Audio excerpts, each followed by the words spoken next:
My name is Marilyn, and at 62 years old, I never expected to be betrayed by my own son.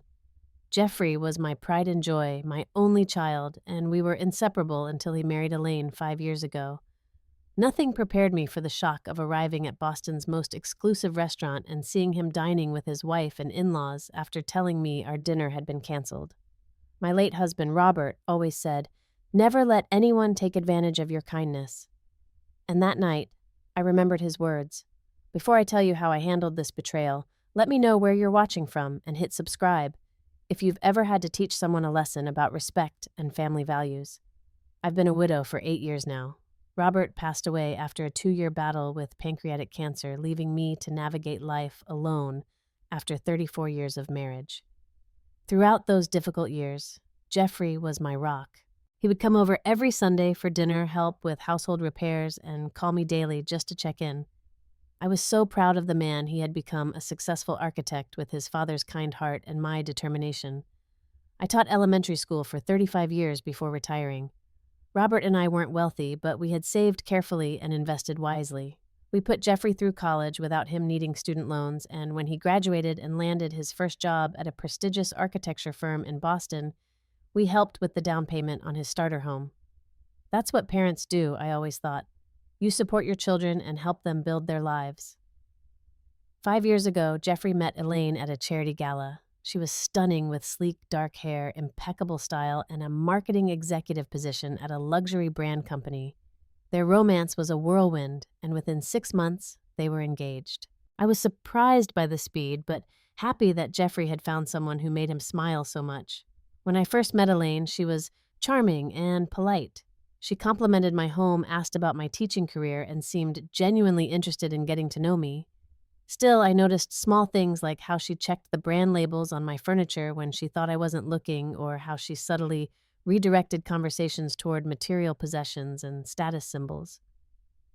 After their wedding, I noticed changes in Jeffrey. His calls became less frequent, from daily to weekly to occasionally.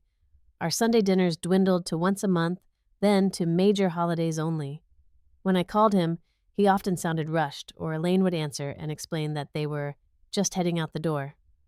I tried not to take it personally, understanding that newlyweds need their space. I made sincere efforts to bond with Elaine, inviting her shopping offering to teach her Robert's famous lasagna recipe that Jeffrey loved, and always remembering her birthday with thoughtful gifts.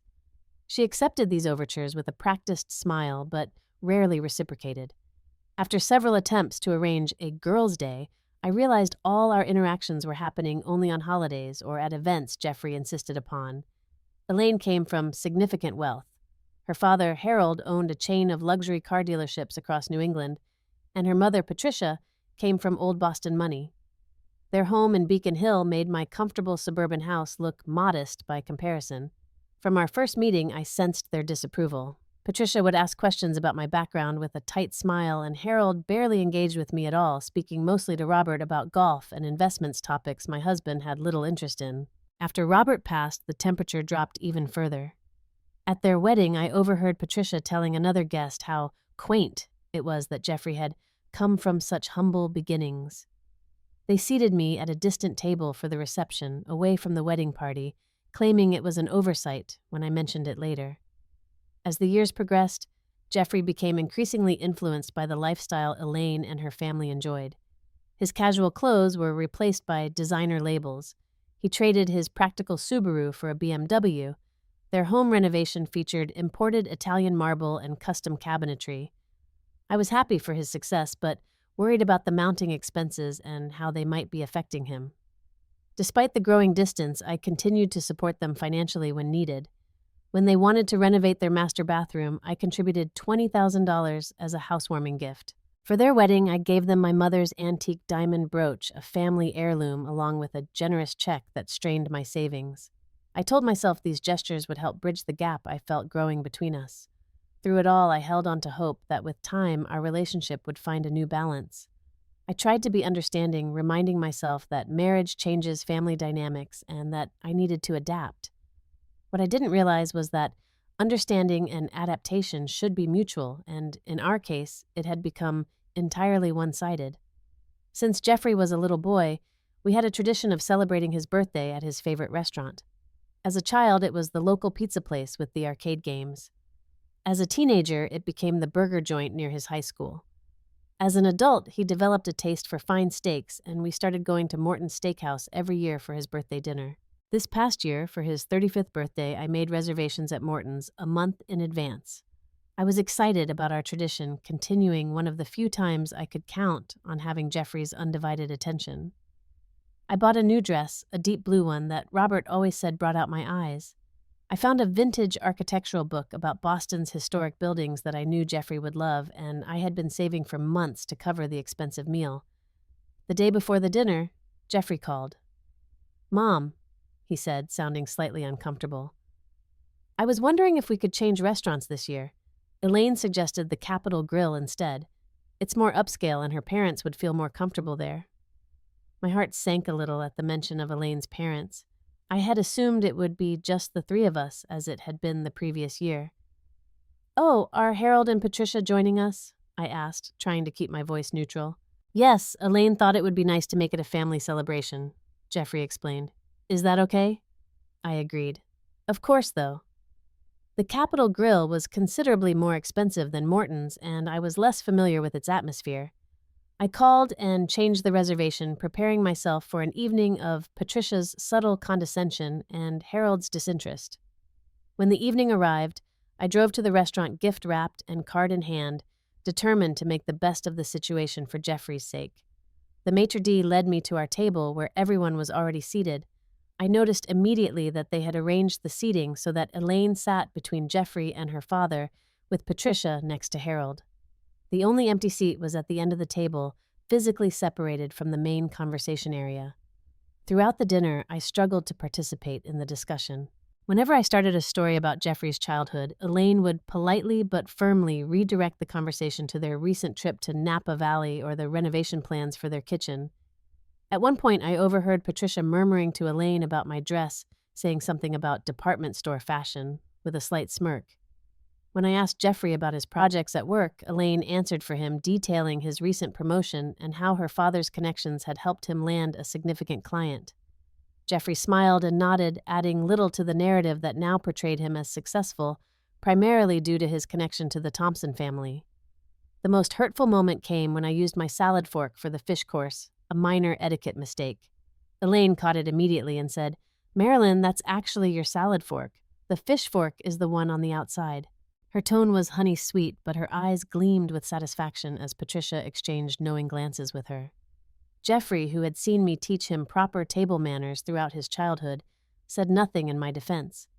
When the bill came, Harold made a show of reaching for it, but I firmly stated that this was my tradition with Jeffrey. The total was staggering, nearly $400 with the additions of expensive wine chosen by Harold and premium sides ordered by Elaine. I paid without complaint, not wanting to create an uncomfortable situation on Jeffrey's birthday. After the dessert plates were cleared, Harold looked at his watch. "We should head over to the Oak Bar for those after-dinner drinks," he announced, standing up. "You'll join us, won't you, Marilyn?" Patricia asked with a smile that didn't reach her eyes clearly, expecting me to decline. "I should probably head home," I said, recognizing the hollow invitation for what it was. "It's getting late."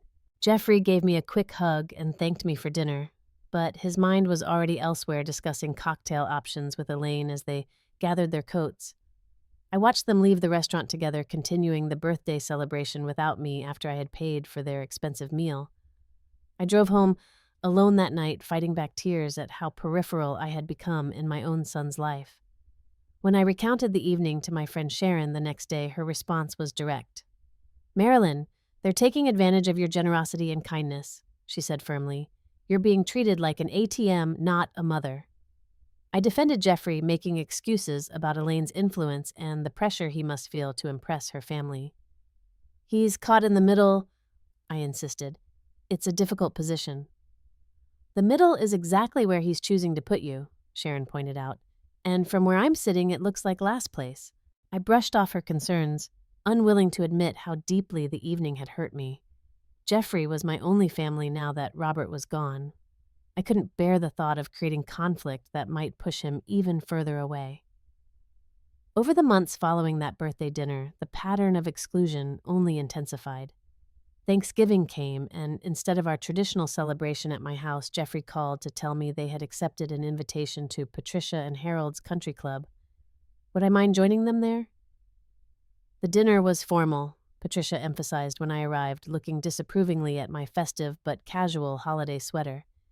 During the elaborate five-course meal, I mainly spoke with an elderly uncle of Elaine's who was seated beside me at the far end of the table. The conversations at the main section, where Jeffrey sat between Elaine and a business associate of Harold's, centered around country club memberships and upcoming ski trips to Aspen topics where I had nothing to contribute. Christmas brought another painful realization of my diminishing role. The family gathering was held at Jeffrey and Elaine's newly renovated home. Elaine had decorated in a minimalist modern style that left no room for the handmade ornaments and traditional decorations that had been part of our family celebrations throughout Jeffrey's childhood.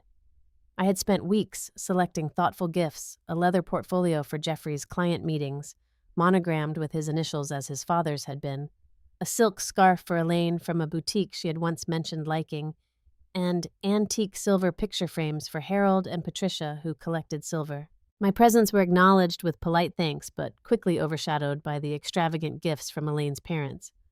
A Rolex watch for Jeffrey and a diamond tennis bracelet for Elaine that made my carefully chosen presents seem inadequate by comparison. I received a gift card to a department store from the four of them, with a generic card signed in Elaine's handwriting.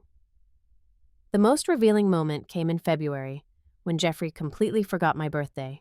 No call, no card, nothing. 3 days later, he sent a text message. "Sorry about missing your birthday, Mom. Things have been crazy at work. Can we take you to lunch next weekend?" The lunch never materialized. When I called to follow up the next week, Elaine answered and explained that they had to rain check because they were preparing for an important dinner party for Jeffrey's clients. Perhaps next month would work better. Elaine's subtle put-downs became more frequent and less disguised.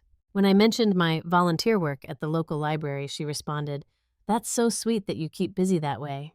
When I shared news about my friend's daughter's college acceptance, she commented, "State schools are such a good option for some families." The most painful slight came during a rare Sunday visit when Jeffrey referred to Patricia as Mom while discussing weekend plans. "Mom thinks we should look at that property in Cape Cod," he said to Elaine, not even noticing how the word pierced my heart. Elaine noticed my expression and gave me a smile that contained more triumph than sympathy. When I tried to discuss my feelings with Jeffrey, calling him one evening, when I knew he drove home alone from work, his response was dismissive. "Mom, I think you're overreacting," he said with a sigh. "Elaine and her family have welcomed me with open arms. They're just more formal than we are. It doesn't mean anything." "Jeffrey, I hardly see you anymore," I said, trying to keep the hurt from my voice. "When we are together, I feel like an outsider." "You're being too sensitive," he replied. "We're just busy building our lives. Maybe you need more hobbies or friends your own age." A week later, Elaine called me directly, something she rarely did. "Marilyn," she began in her practiced professional voice, "I wanted to talk to you about Jeffrey. He mentioned that you're feeling a bit neglected." "We used to be very close," I said simply. "I miss that." "I understand," she said in a tone that indicated she didn't. "But Jeffrey is building his career and our life together. I think sometimes you're a bit too clingy and it makes him feel guilty. He needs to focus on our future, not be constantly managing your emotions." I was stunned into silence by her boldness. "Don't you agree he needs to grow up and prioritize his marriage?" she continued. "I'm sure that's what you want for him too." When I spoke to Jeffrey about this conversation, hoping he would see how inappropriate it was, he sided with Elaine. "She's just trying to help Mom. We both think you might be happier if you had more going on in your own life instead of focusing so much on ours." The final straw came when Jeffrey called, asking for a substantial loan for their kitchen renovation. Despite barely speaking to me for weeks, he detailed their plans for imported countertops and commercial-grade appliances, casually mentioning that they needed $40,000 to complete the project properly. Despite my hurt feelings, I transferred the money, telling myself that maintaining a connection with my son was worth the financial sacrifice. Perhaps my generosity would remind him of my love and importance in his life.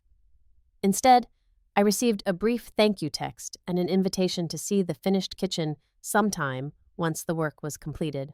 As I stared at the significantly reduced balance in my savings account, a cold realization settled over me. I was valued for my checkbook, not my presence in their lives. 5 years into Jeffrey and Elaine's marriage, their anniversary was approaching. Despite all the disappointments, I still hoped that our relationship could improve. I decided to make a grand gesture, offering to treat them and Elaine's parents to dinner at La Maison, Boston's most exclusive French restaurant. Reservations typically required booking months in advance, but I had a former student who worked as a sous chef there who helped secure a table for 5 on their actual anniversary date. I called Jeffrey with the offer, and for once he sounded genuinely enthusiastic. "Mom, that's incredibly generous," he said. "La Maison is impossible to get into. Elaine has been wanting to try it for ages, and her parents will be impressed. Thank you." Planning the evening gave me a sense of purpose and hope.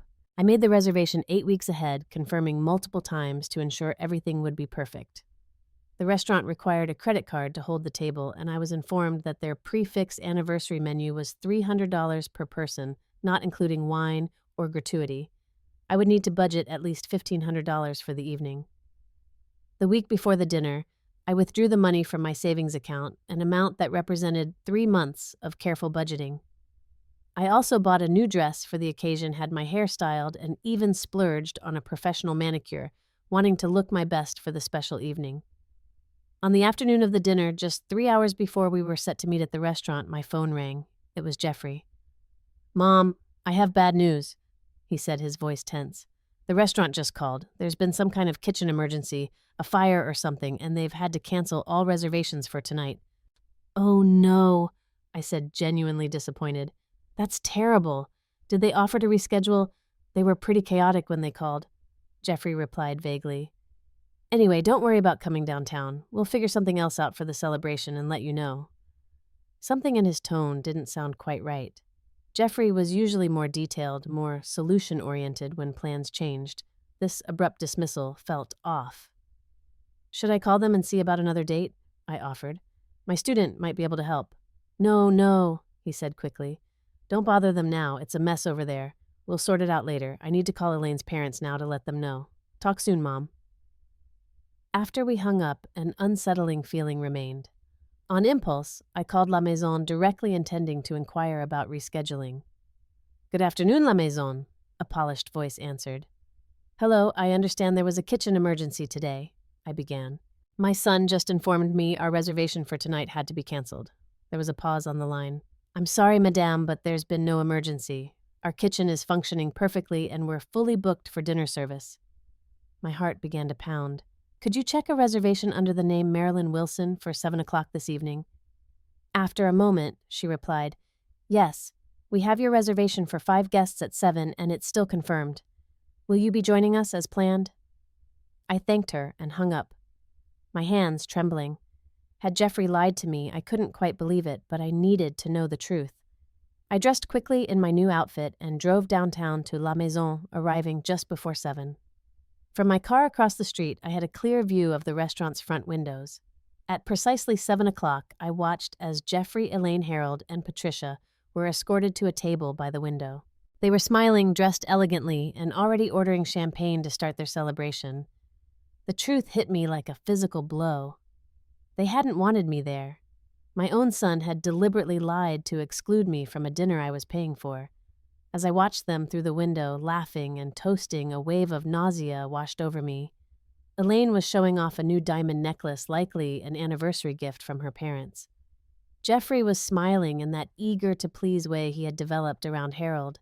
They were celebrating without a thought for the empty chair that should have been mine.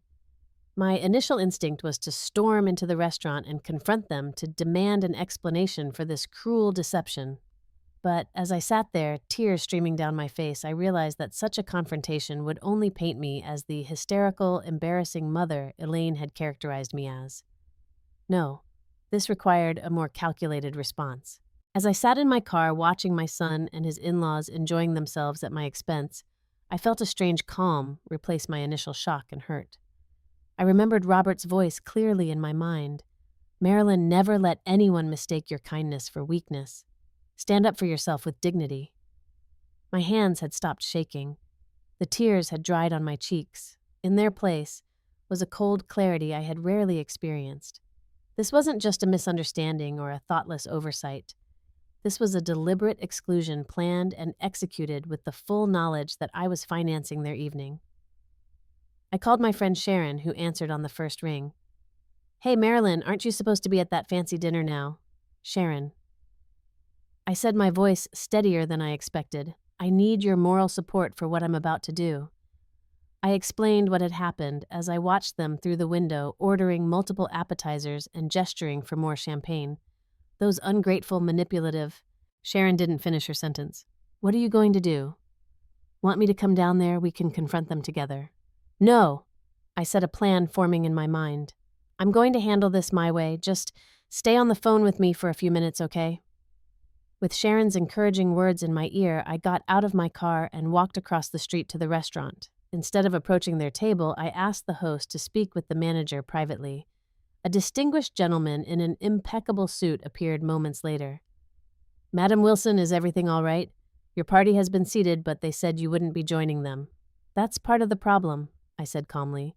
"May we speak somewhere private?" In a small office away from the dining room, I explained the situation to the manager, Monsieur Laurent.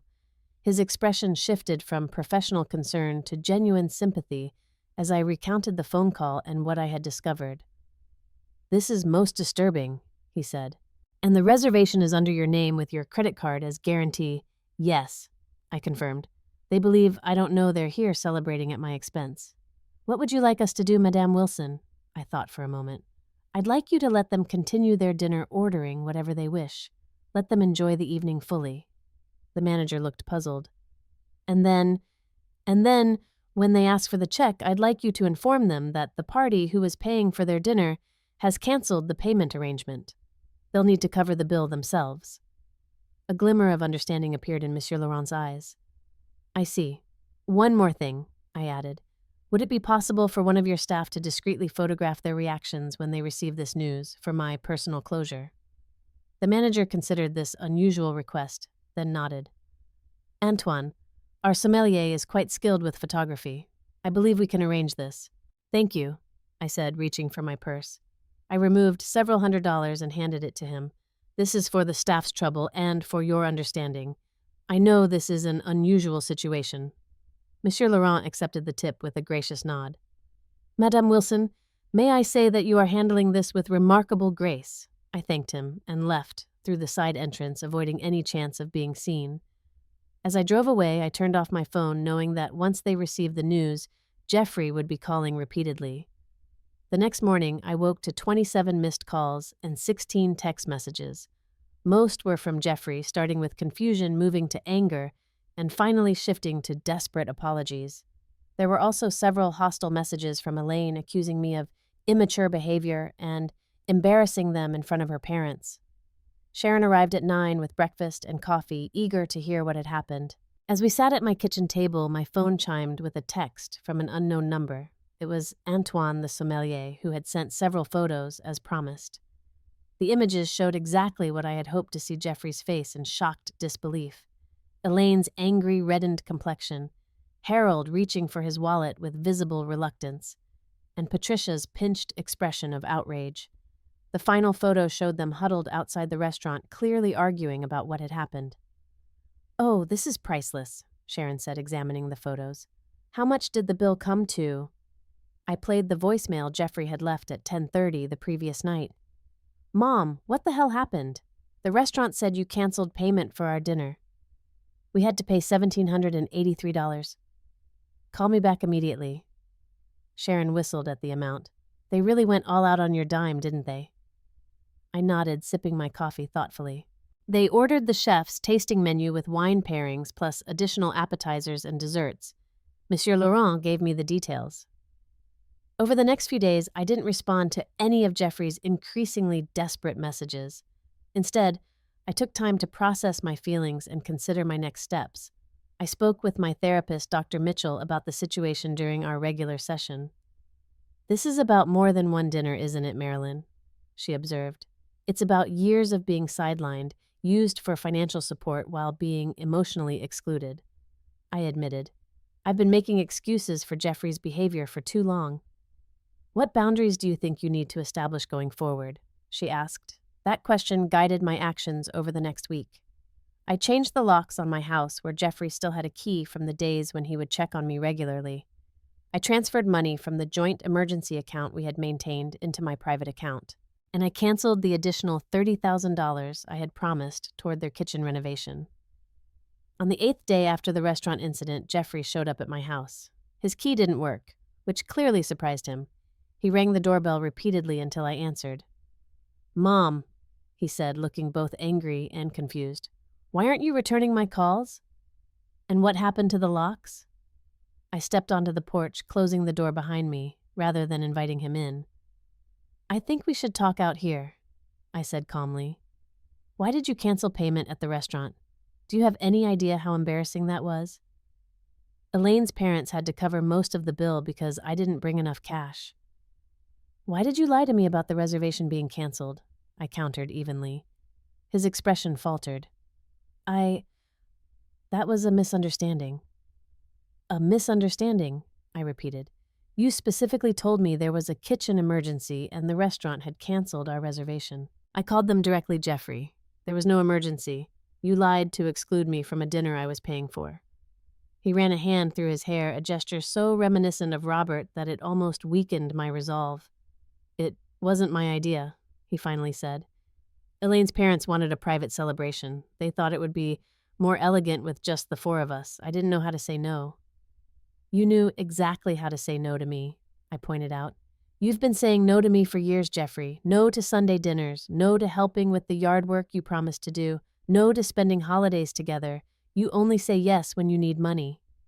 The truth of my words hung in the air between us. For perhaps the first time, I saw genuine shame cross my son's face. "Mom, I'm sorry," he said, and it sounded sincere. "I've been caught in the middle trying to please everyone." "No," I corrected him gently.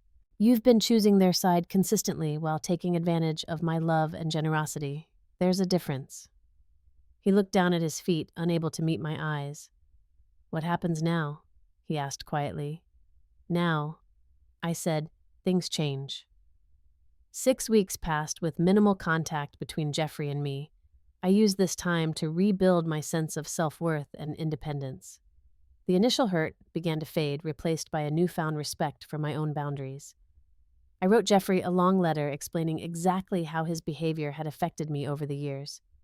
I detailed the emotional and financial sacrifices I had made, always hoping to maintain our relationship, only to be increasingly sidelined.